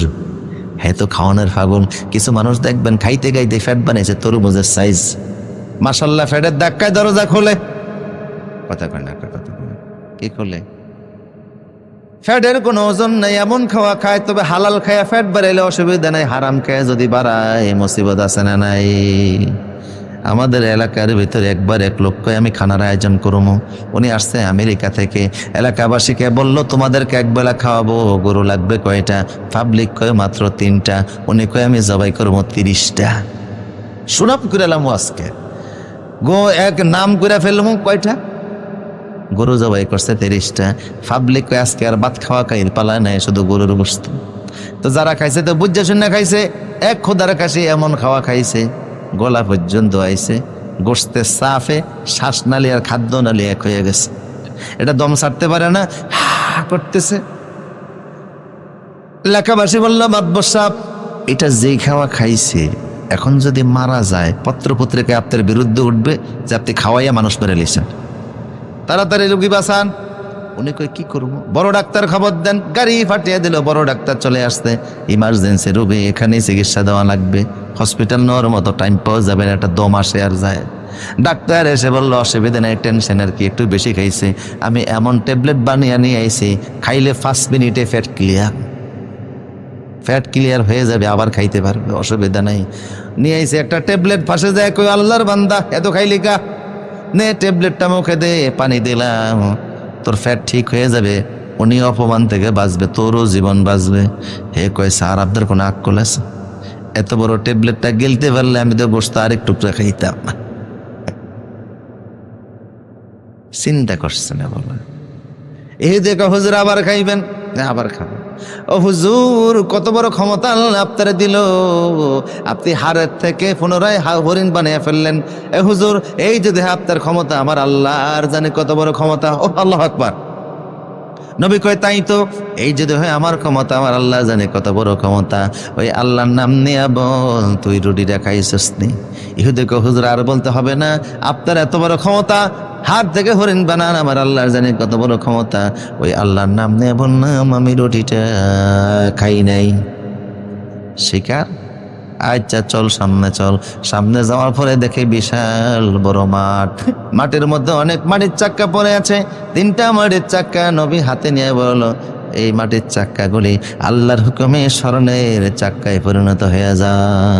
3টা চাক্কা 3টা স্মরণের চাক্কা হয়ে গেছে। ইহুদি হুজুর এইগুলি কি হুজুর? এগুলি স্মরণ কি করবেন হুজুর? একটা স্মরণের টুকরা আমি নিব, একটা তোমারে দিব, আর একটা ব্যাগের মধ্যে রেখে দিব। তবে ইহুদি আমার স্বর্ণ ব্যাগের স্বর্ণ আমি ওই ব্যক্তিকে দিব যে ব্যক্তি আমার রুটিটা খাইছিল। ইহুদি কয় হুজুর সত্যি দিবেন নি হুজুর? দিব। ওয়াদা দিলেন নি হুজুর? দিলাম। মাফ করবেন হুজুর, রুটিটা আমি খাইছিলাম হুজুর। দেখে না বলা, লোভে কি হয় বলে না, পাপে কি হয়? কথাগুলো হেসে উড়ে দিচ্ছেন, বাস্তবতার সাথে মিল নাই। আমার প্রিয় সুদীপ, রসুল বলছে ইউশিকু আলান নাস জামানুন আমিনাল হালালে আমিনাল হারাম। এমন একটা সময় আসবে মানুষ হালাল হারামের তোয়াক্কা করবে না, শুধু ফ্যাট ভরতে থাকবে। নিজের দেশে ব্যাংকে টাকা রাখলে মুসিবত হবে, তাই সুইস ব্যাংকে গিয়েও টাকা জমা রাখে, কিন্তু লাভ নাই। আজরাইল কিন্তু ওই জায়গায়ও আছে। ঠিক বলেন, ঠিক কিনা বলেন? আমার প্রিয় সুদীপ, যা বলছিলাম, ইহুদি কয়, নবী কয় ইহুদি রে দিলাম তোরে 3 চাক্কা, তোর একটা আর আমার তো নিলি 2টা, তুই আর আমার সঙ্গে থাকতে পারবে না। লুবি মানুষ নবীদের সাথে হতে পারে না, তুই তোর বাড়ি চলে যা। ইহুদি কয় আমারও আর থাকার দরকার নেই, আমি বিল গেটস, 100 অনেক টাকার মালিক, 14 গোষ্ঠী খাইয়া যাবে। বাড়ির দিকে রওনা দিছে, সন্ধ্যা হয়ে গিয়েছে, মাগরিবের সময়। 3 ডাকাত রাস্তার পাশে দাঁড়িয়ে আছে। কিরে কি আছে ভিতরে? না কই, গরিব মানুষ। আরে কোমর ফুলা কেন? লঙ্গি ধরে টান দিছে, স্বর্ণের চাক্কা 3টা মাটিতে পড়ে গেছে। আরে সাধারণ মানুষটা স্বর্ণের চাক্কা নিয়ে ঘোরাঘুরি করে, বিপজ্জনক লোক ওই জায়গায় 3 ডাকাত ধরে মেরে ফেললে ইহুদি শেষ। চাক্কা কয়টা? ডাকাতও 3টা। বন্ধুরে চল কোলাকুলি করে, মুসাফা করে, চমা খায়, আনন্দ করি। এমন সোনারি দিন আসবে না, সারাদিন চুরি কইরাও তো এরকম ফ্যাটের নাস্তা পর্যন্ত জুড়াইতে পারি না। কথা কোন ঠিক কিনা? সর ডাকাত কিছু আছে না নেই? ইস্তেমার মাঠে গেলাম, একবার মোনাজাত দিতে 2009 সাল। আসতেছি, সিএনজির মধ্যে ছিনতাইকারীরা আমারে ধরছে, কয় হুজুর কি আছে? বললাম আমি হুজুর মানুষ, মাফ করে দে। কয় না, মানি ব্যাগ ছিল, মোবাইল ছিল, চশমা ছিল, ঘড়ি ছিল, ব্যাগ ছিল, সব নিয়ে গেছে। এবার হুজুর যাবেন কোথায়? বললাম এখানে তো এয়ারপোর্ট, আমি যাব গুলিস্তান, এখান থেকে বাসে ভাড়া 10 টাকা, সেখান থেকে হাজারীবাগ যাব বড় ভাইয়ের বাসায়, সেখানে 8 টাকা ভাড়া, টোটাল 18 টাকা। আমার টাকা থেকে 20 টাকা নিয়ে আমার এই 20 টাকা দিয়ে হুজুর দোয়া করে দিন। আমার তন টাকা নিয়ে আবার আমার টাকা দিয়ে আবার আমার কাছে দোয়া আছে। কি ভদ্র লোক, ভদ্র সজুর, কোন ঠিক কিনে? আর কথা কন না কা, কিছু ছোট্টর আছে না নাই? অবাক করা বিষয় হলো ভদ্রভদ্রের গায়ে দেখি স্বেচ্ছা চোর, গলি জুতা চোর, তরমুজ চোর, হোট চোর। এদেরকে দেখে আপনারা অনেক সময় পিটাইতে পিটাইতে মেরেও ফেলেন, আর বড় বড় চোরদেরকে ফুলের মালা দিয়া মাথায় তুলে নাচা। বাংলাদেশে আল্লাহর কোরআনের আইন, হাত কাটার আইন যদি থাকতো, বহু ভিআইপি সিআইপির হাত কাটা হয়ে যাইতো। কথা বলে ঠিক কিনা? স্বেচ্ছা চোর কোনগুলি বলুন মনে একটু? হ্যাঁ, ঘুম আসতেছে আপনাদের। স্বেচ্ছা চোরগুলি দেখবেন মাঝে মধ্যে শ্বশুর বাড়ির জিনিসও চুরি করে, ঠিক কিনা? একদিন শ্বশুর বাড়ির ছাগল নিয়ে বাজারের দিকে শুরু করছে, না চুরি করে বিক্রি করবে। শ্বশুর বলে, আমার ছাগল নিয়ে যান কোথায়? ওইটা আপনার ছাগল না, প্রতিবেশী একজন দিয়েছে বিক্রি করে দিতে। আপনার ছাগলের দাড়ি ছিল, এটা তো দাড়ি নেই। আসলে দাড়ি ছিল, মগায় কিস্তি দিয়ে কাটতে লাইছে। বুদ্ধি তো আছে। স্ত্রী কয়, কি ব্যাপার, কাজে যান না কেন? পাবলিক আমারে কাজ দেনা মনে করে কাজেও চুরি করবো। বাবা, বাচ্চাদের বাবা হয়েছেন, কাজ কাম না করলে বাচ্চারা খাইব কি? চুলার মধ্যে আগুন জ্বলে না, যান চুরি করেন। রাত বাজে 10টা, বাজারে গেছে, সারা বাজার তালাশ করছে, চুরি করার সুযোগ পায় নাই। হঠাৎ করে দেখে রাত 11টার দিকে একজন বুড়া মানুষ দোকান গুছাইয়া 10 কেজি চাল মাথায় করে বাড়ির দিকে রওনা শুরু করছে। উঁচু রাস্তার পাশে মুরব্বীর বাসা, পিছনে পিছনে যায় আর মনে মনে ভাবে, যদি সুযোগ পায় ওনার চালগুলি চুরি করে নিয়ে যাবো। কিন্তু রাস্তার পাশে বাসা, বেরিবাদের পাশে, বেরিবাদ বুঝেন, বুড়া বুড়ি 2 জন বসবাস, তাল গাছের পাতা দ্বারা বানিয়েছে ঝোপড়ির মতো বাসা। বুড়া যায় ঘরের ভিতরে ঢুকছে, বুড়ার মাথা থেকে চালগুলি নামায়া কুলা দেয়া যায় না, মাটির কলসে ঢুকায় চোখের নিচে ধাক্কা দিয়ে রাখছে। বুড়ারে ভাত খাওয়াইয়া 2 জন পান 2 গাল মুখে দেয়া মশারির ভিতরে গিয়া ঢুকছে। বুড়া ঘুমিয়ে গেছে, বুড়ি বাতাস করতেছে। আজকে পূর্ণিমার রাত, আদো আলো, আদো অন্ধকার, ভিতরে মশারির ভিতর থেকে সব দেখা যায়। চোর মনে করছে 2 জন ঘুমাইছে। আস্তে রেফার ভেতরে ঢুকা মাটির কলসটা টান দেয়া চোখের নিচ থেকে আনছে। বুড়ি কিন্তু সব দেখতেছে। এক পর্যায়ে কান্দের মধ্যে হাত দিয়ে কয়, আল্লাহ কি ভুল করলাম? অন্যদিন চুরি করতে গেলে গামছাটা কাঁধে থাকে, আজকে গামছা ছাড়া আইছি, এখন চালগুলো নিমো কেমনে? কলসটা নেওয়া তো ঠিক হবে না, গামছা যারা নেই কেমনে? মাথার মধ্যে বুদ্ধি আসলো, রাত বাজে 2টা, কে দেখবে? ফরনের লঙ্গি টেনে খুললে নাই, লঙ্গি খুইলে লঙ্গি বিছাইছে। এখন কলস ধরছে, চাউল ডালবে। বুড়ি আস্তের উপর মশারির ভিতর থেকে হাত বের করে লঙ্গিটা টান দেয়া মশারির ভিতরে নিয়ে গেছে। এখন সোরা চাউল ডইলা সহজ লঙ্গির মাথা তালাশ। কিরে, লঙ্গির মাথা গেল কই? বুড়ি ডাক দেয়া কয়, বুড়া উঠে ডাকে এম করে ছোট ঢুকছে, চাউল নিয়ে যায়। চোর এক লাফ দেয়া বাইরে যায়, কয়, বুড়িয়া আমি শোন না, তুই 14 গোষ্ঠী চোর, তুই আজকে আমার ফরনের লঙ্গি রেখা দিছিস। রাত বাজে 3টা, বাড়ি চলে গেছে। বউ দরজা খুলে দিয়া কয়, কি ব্যাপারে, জাপানে চোট পাইছেন কই? কয়, আর কইস না, ফোলাফান যদি দেখে জীবনে আব্বা ডাকতো না। তোর কথায় চুরি করতে গিয়া চালান শুদ্ধ হারাইছি। এই হলো স্বেচ্ছা চোরের অবস্থা। আর বড় বড় চোরগুলি সিঙ্গাপুরে গিয়া 142 তারা বিল্ডিং বানায়। মালয়েশিয়াতে আমি গেছি, আমার বন্ধু ডক্টর মিজানুর রহমান আল আজহারি ইউনিভার্সিটি আমারে ঘুরিয়ে দেখাইছে। আমি সেদিন গেলাম কেলাঙ্গায় ওয়াজ করতে, 80 তলা বিল্ডিং, 42 তলায় গেছে ও তাফসীর করার জন্য। গিয়ে দেখি অনেক চোরগুলি সেখানে বসা। এই দেশে চুরি করে মালয়েশিয়া সেকেন্ড হোম বানায়, এই দেশে চুরি করে কানাডায় গিয়ে সেকেন্ড হোম বানায়। আল্লাহর আইন থাকলে একটাও চুরি করতে পারতো না। বড় বড় চোরদের হাত যদি সংকোচন ঠিক মতো কন্ট্রোল করা যাইতো, আমাদের ভাগ্য বহু আগে খুলে যাইতো। কথা কোন ঠিক কিনা? কষ্ট হচ্ছে আপনাদের? আমার প্রিয় সুধী, হযরত সুলাইমান তো ডাকাত 3টা বলতেছে, বুঝে আসতেছে কথা? ডাকাত 3টা বলতেছে, বন্ধুরে আজকে আমরা স্মরণীয় দিন করি, চল আমরা আজকে নাস্তা খাই কিছু। চল একজন বাজারে যা, বিরিয়ানি আন, বিরিয়ানি, কাচ্চি বিরিয়ানি, হাজির বিরিয়ানি নিয়ে। কার বিরিয়ানি? হাজির বিরিয়ানি নিয়ে, কালামের বিরিয়ানি নিয়ে। তো বিরিয়ানি আনতে গেছে, যে বিরিয়ানি আনতেছে সে ভাবলো বিরিয়ানির মধ্যে যদি বিষ মিশিয়ে নিতে পারে, ওই 2টারে যদি আমি মারতে পারি তাহলে আমার একা 3টা। এখানে যে 2টা বৈশা রয়েছে ওরা কয়, ও যদি আসে গজিরের লাঠি দিয়ে পিটিয়ে মারবো, ওরে যদি পিটিয়ে মারতে পারে তোর 1.5টা আমার 1.5টা, যেই কথা সেই কাজ। বিষ মিশানো মিষ্টি নিয়ে আসলো, আসা মাত্র মাস শুরু হয়েছে, কিরে বন্ধু মারস কে? কয় মাথা ঠিক নেই। রাত্রেবেলা মাথা ঠিক ছিল, সন্ধ্যার সময় এখন এত খারাপ হয়েছে কেন? ফিটিয়ে আমার লোক, কথা বলার সুযোগ নাই। এরপরে কয় চল, ও তো মারা গেছে, স্মরণ বাক করার আগে আমরা কি বিরিয়ানি খাই? বিরিয়ানি খাওয়া শুরু করলো। বিরিয়ানি খাইয়া বিস্মি কেন বিরিয়ানি খাইয়া ব্যাংকের মতো সিটিয়া জায়গায় পড়ে রইল, স্বর্ণের জায়গায় স্বর্ণ রইল, কেউ মালিক হইল না। ঠিক কিনা বলেন? আর দুনিয়া মালউনুন ওয়া মালউনাতুম মা ফিহা, দুনিয়া হলো অভিশপ্ত জায়গা, ভিতরে যা আছে এগুলো অভিশপ্ত। দুনিয়া ধরতে চাইলেও ধরতে পারবে না, তাকদীরে যা আছে তার বাইরে নিতে। এই জন্য লোভ করবো না। সাহায্য চাইব কার কাছে?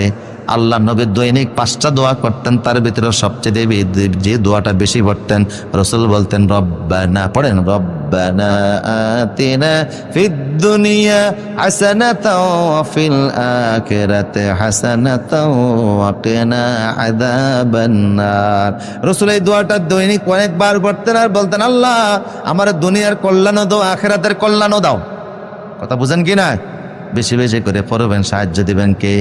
আর পড়বেন আল্লাহুম্মা ইন্নী আউযু বিকা মিনাদ দাইনি, আল্লাহ আমার ঋণ থেকে মুক্তি দাও। আবার পড়বেন আল্লাহুম্মা ইন্নী আসআলুকাল হুদা ওয়াত তুকা ওয়াল ইফাফা ওয়াল গিনা, আল্লাহ আমার অর্থনৈতিক সচ্ছলতা দান করে দাও, দারিদ্র্য কষ্ট দূর করে দাও, যেরকম আমিন। আবার রাসূল বলতেন আল্লাহুম্মা ইন্নী আউযু বিকা মিন ফিতনাতিল মাহইয়া ওয়া মামাত, আল্লাহ দুনিয়া জীবন মৃত্যুর ফিতনা থেকে আমি তোমার কাছে পানাহ চাই। আরেকটা দোয়া বেশি পড়তেন, লা ইলাহা ইল্লাল্লাহ ওয়াহদাহু লা শারীকা লাহু লাহুল মুলকু ওয়া লাহুল হামদ ইউহয়ি ওয়া ইউমীতু ওয়া হুয়া আলা কুল্লি শাইইন কাদির। এই বাজারের মধ্যে আয়েশা যদি এই দোয়াটা পড়েন, সঙ্গে সঙ্গে আপনার আমলনামায় 10 লক্ষ নেকি আল্লাহ উঠাইয়া দিবে। আরো জোরে বলুন, এর চাইতে বড় ফজিলতের দোয়া আর নাই। পড়েন আবার, লা ইলাহা ইল্লাল্লাহ ওয়াহদাহু লা শারীকা লাহু লাহুল মুলকু ওয়া লাহুল হামদ ইউহয়ি ওয়া ইউমীতু ওয়া হুয়া আলা কুল্লি শাইইন কাদির। পারা যাবে ইনশাআল্লাহ। আমার প্রিয় সদী, রানী বিলকিসের কাছে গেছে প্রধানমন্ত্রী, মনে আছে? প্রধানমন্ত্রী রে সুলাইমান কেমন খুশি হয়েছে, কয়েক গোড়ার ডিম ধরে রাস্তায় ফেলে দিয়েছে। রানী বলল, হায় হায় উপায় নাই, তাইলে এবার আমাকেই যাওয়া লাগবে। কয় ঠিক আছে, এবার আপনি চলেন। এবার রানী সিদ্ধান্ত নিলে উনি নিজে আসবেন। মনে আছে আপনাদের? আসেন তো ইনশাল্লাহ? উনি নিজে যাবে। ও রানী আপনি যাবেন তো কেমনে যাবেন? ওনার প্রধানমন্ত্রীকে বললেন, এক কাজ করো, আমি যাচ্ছি সুলাইমানের সঙ্গে সাক্ষাৎ করার জন্য। আমার যে রাজপ্রাসাদ, আমার বিল্ডিং, আমার জিনিসপত্র সবকিছু তোমরা পাহারা দাও। আমার সিংহাসন কিন্তু আমার দামি সিংহাসন। চারদিকে 7টা রুমের ভিতরে ঢুকাইয়া শত শত তালা মাইরা সেকুন্দেরা আটকাইয়া তিনি রওনা শুরু করে দিলেন। সুলাইমান নবী আগের থেকে খবর পাইছে রানী আসতেছে। বুঝেননি কথা? কে আসতেছে? রানী আসতেছে। তিনি খবর পাওয়া মাত্র নিজে সবকিছু গুছাইতে শুরু করে দিলেন। এবার তিনি বললেন তিনি, ক্বালা ইয়া আইয়ুহাল মালাউ আইয়াকুম ইয়াতিনি বিআরশিহা ক্বাবলা ইয়াতুনি মুসলিমিন।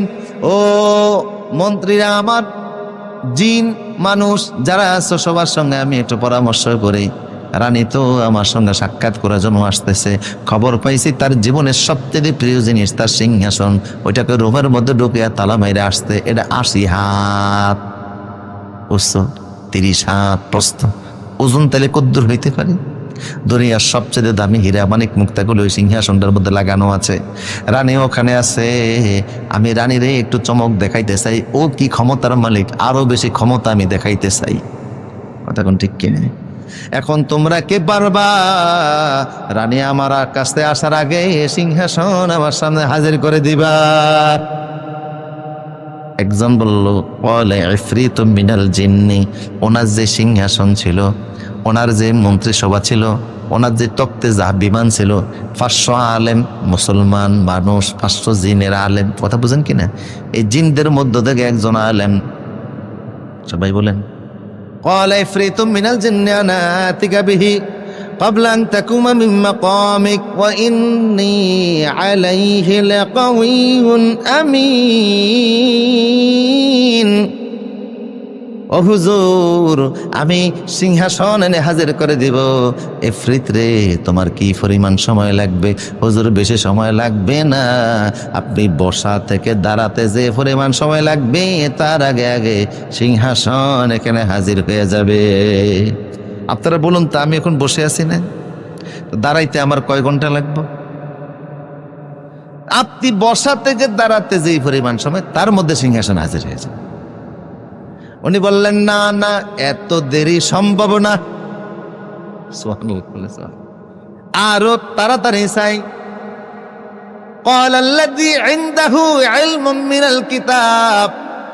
ওনার একজন মন্ত্রীর নাম হলো আসিফ ইবনে বারখা, একজন মুসলমান। হে কিন্তু জিন না, সে মানুষ। বুঝা গেল মানুষের ক্ষমতা জিনদের অনেক উপরে, ঠিক কিনা বলেন? মানুষের জবানের মূল্য অনেক বেশি। উনি বললেন, ও হুজুর, আপনার কি পরিমাণ সময় লাগবে? কত তাড়াতাড়ি আপনি চান? সুলাইমান বলল, তুমি কত তাড়াতাড়ি পারবা? কত তাড়াতাড়ি চান, তুমি কত তাড়াতাড়ি পারবা? উনি বললেন, আনা আতিকা বিহি ক্বাবলা ইয়ারতাদ্দা ইলাইকা তারফুক। ও নবী, আপনি চক্ষু বন্ধ করে খুলতে দেরি হবে, সিংহাসন আসতে দেরি হবে না। সিংহাসন আমি নিয়ে আসবো কেন? কারণ এটা জবানের পবিত্রতা। মুমিনের, মুসলমানদের জবানের মূল্য অনেক বেশি। আমরা এখন জবান নাফাক করে ফেলছি, তাই আমরা হাত তুললে দোয়া কবুল হয় না। ইরাকের জন্য গড়ে এগরে মুসলমান কাঁদলে একটা দোয়া কবুল হয় না। অধিকাংশ লোকের হাত নাফাক, কার হারাম খাওয়ার কারণে, সুদ খাওয়ার কারণে, ঘুষ খাওয়ার কারণে। বর্তমান পৃথিবীর এমন কোনো মুসলমান নাই প্রত্যক্ষ পরোক্ষ সুদের সঙ্গে জড়িত না। কথা কোন ঠিক কিনা? তো আমার প্রিয় সতী, আমাদের এখন হাতে সমস্যা কোথায়? কথা কয় না, ওই সমস্যাযুক্ত হাত লিয়ে দোয়া করে দোয়া কবুল। প্রত্যেক চাঁদ উঠলে এক বুড়ি মহিলা নাতি নানাত নিয়ে দোয়া করে। মনোযোগ আছে, মনোযোগ আছে। প্রত্যেক চাঁদ উঠলে এক মহিলা দোয়া করে। ইজারো আল হেলালু, যখন নতুন চাঁদ দেখে, কয় আল্লাহুম্মা আহিল্লাহু আলাইনা বিল আমনি ওয়াল ঈমানে ওয়াস সালামাতি ওয়াল ইসলামে রব্বি ওয়া রব্বুকা আল্লাহ হেলালু রুশদিন ও খায়রিন। এটা হলো চাঁদ উঠার দোয়া। কি উঠার দোয়া? তা একবার রমজান, একবার নতুন চাঁদ উঠছে, ঈদের চাঁদ উঠছে, নাতিদেরকে ডাকছে বুড়ি মহিলা, এ নাতিরাই, নতুন চাঁদের জন্য দোয়া করবো। আল্লাহুম্মা আহিল্লাহু আলাইনা বিল আমনি ওয়াল ঈমানি ওয়াস সালামাতি ওয়াল ইসলামে রব্বি ওয়া রব্বুকা আল্লাহ হেলালু রুশদিন ও খায়রিন। দিয়া কয় আমিন। কিরে নাতিরা, ঈদের নতুন চাঁদের থেকে পায়খানার গন্ধ। নাতিরা কয়, বুড়ি, চাঁদ তো চাঁদ, এটা তো অনেক উপরে, এখান থেকে এত গন্ধ আসবে কেন? মহিলা কয়, বুঝছি, একটু আগে টয়লেট সারছি, তো তোমরা চাঁদ দেখা হই হুল্লা করতেছো, আমি পানি খরচ করছি কিন্তু টিস্যু ব্যবহার করি নাই, এই জন্য গন্ধ রয়ে গেছে হাতে। দোষ তো চাঁদের না, দোষ হলো হাতের। সুদ খায়া, ঘুষ খায়া, হারাম খায়া, বেপরদায় চইলা শরীর নাফাক বানাই ফেলছে। এখন হাত তুললে হাত কবুল হয় না। হাতের ভিতরে বেজাল, যেরকম ঠিক কিনা? সব জায়গায় এখন বেজাল আছে না নাই? এক লোক কয়, বেজিল্লা দুনিয়া থাকবো না, মারা যাইব। কেমনে মরবি? ইঁদুরের ওষুধ খাইছে, দেহে মরে না, ওটার মধ্যে বেজাল। এরপরে কয়, ফাঁসি দিয়া মইরা যামু, গলার মধ্যে রশি দিয়া জুইলা গেছে, ফাটের রশি ছিল ফসা, ওইটা ছিঁড়ে নিচে বুইরা গেছে। আহারে, রশির মধ্যে বেজাল, ওষুধের মধ্যে বেজাল, ট্রাকের নিচে কল্লা দেবো। হাইওয়ে রোডে যে সিটিয়া শুয়ে রয়েছে, ট্রাফিক পুলিশ কই এমনি আছেন কেন? কয়, ট্রাক আসবে, উপরে দিয়া যাইবে, আমি মারা যাবো। ট্রাফিক পুলিশ পাছার মধ্যে লাথি দিয়া কয়, আজকে যে বিরোধী দল হরতাল ডাকছে, গাড়ি ঘোড়া চলে না, জানেন না?